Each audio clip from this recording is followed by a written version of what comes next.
How are you. आज हम लोग a माइनस बी का होल स्क्वायर फॉर्मूला को इस्तेमाल करके ट्रिगोनोमेट्री का कुछ क्वेश्चन सॉल्व करने का है ना प्रयास करेंगे और उसको सीखेंगे। और जैसे आप लोग के पास जानकारी है कि a माइनस बी का होल स्क्वायर क्या होता है, वो होता है a square plus b square minus 2ab।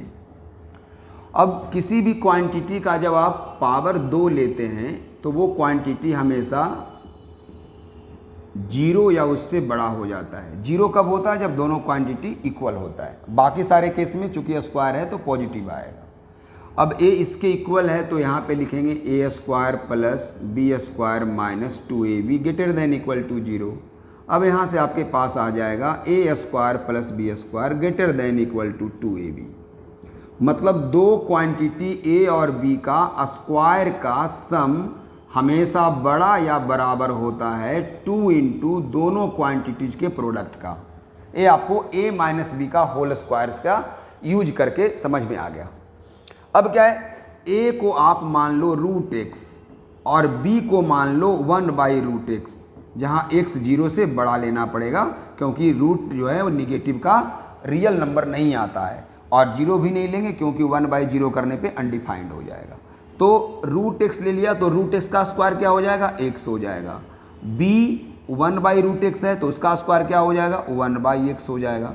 तो क्या आ गया? Greater than equal to 2 into root x into 1/√x। ए कैंसिल, यानी x प्लस 1/x भी 2 या 2 से बड़ा होता है। अब यहाँ पे x क्या लिया हुआ है? पॉजिटिव है।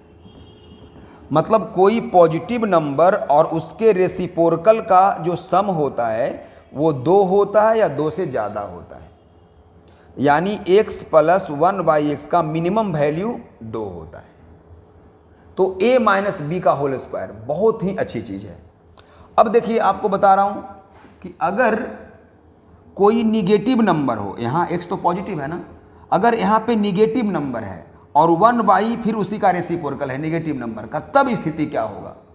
तो हम लोग इसके लिए क्या करते हैं, हम लोग मान लेते हैं m equal to minus x. M equal to क्या मान लिया? माइनस एक्स, जहाँ x 0 से क्या है? बड़ा है। तो जब x 0 से बड़ा है मतलब पॉजिटिव है, और आगे लग गया निगेटिव तो पूरा निगेटिव आ गया, मतलब m निगेटिव है।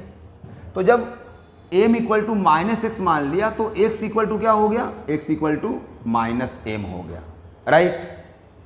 अब हम लोग पहले से क्या पढ़ चुके हैं? हम लोग पहले से पढ़ चुके हैं अगर x पॉजिटिव है तो क्या पढ़ चुके हैं कि x प्लस 1/x 2 या 2 से बड़ा होता है, राइट। ये पढ़ चुके हैं हम लोग। अब यहाँ से क्या करते हैं, जहाँ पे x है वहाँ पे क्या डाल देते हैं? Minus m। तो माइनस m प्लस 1/-m 2 या 2 से बड़ा हो गया। अब आप निगेटिव कॉमन ले लीजिए तो m plus 1/m greater than equal to 2, और अगर निगेटिव को लेफ्ट से राइट में ले जाएंगे या राइट से लेफ्ट में किसी क्वेश्चन में लाना हो तो इनइक्वलिटी का साइन चेंज कर जाता है, यानी अब मिल गया m plus 1/m less than equal to -2।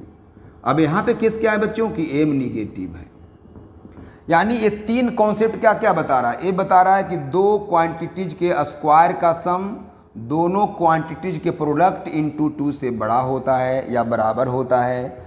किसी पॉजिटिव नंबर और उसके रेसिप्रोकल का सम 2 या 2 से बड़ा होता है, और किसी निगेटिव नंबर और उसके रेसिप्रोकल का सम -2 या उससे छोटा होता है। यानी आपने देखा, अगर नंबर लाइन को आप समझें तो -2 और 2 को आप यहाँ पे दिखाइए, मतलब x प्लस 1/x हमेशा इस तरफ होगा, मतलब 2 से बड़ा होगा। कब? जब x पॉजिटिव रहेगा।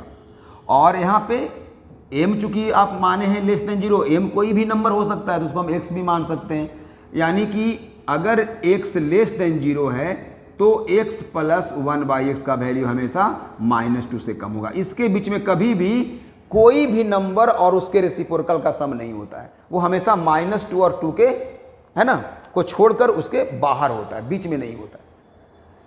ये समझना। अब इसका यूज कैसे करते हैं ट्रिगोनोमेट्री में? तो ट्रिगोनोमेट्री में हमारे पास एक क्वेश्चन मिलता है, prove that cos theta plus sec theta not equal to 3/2।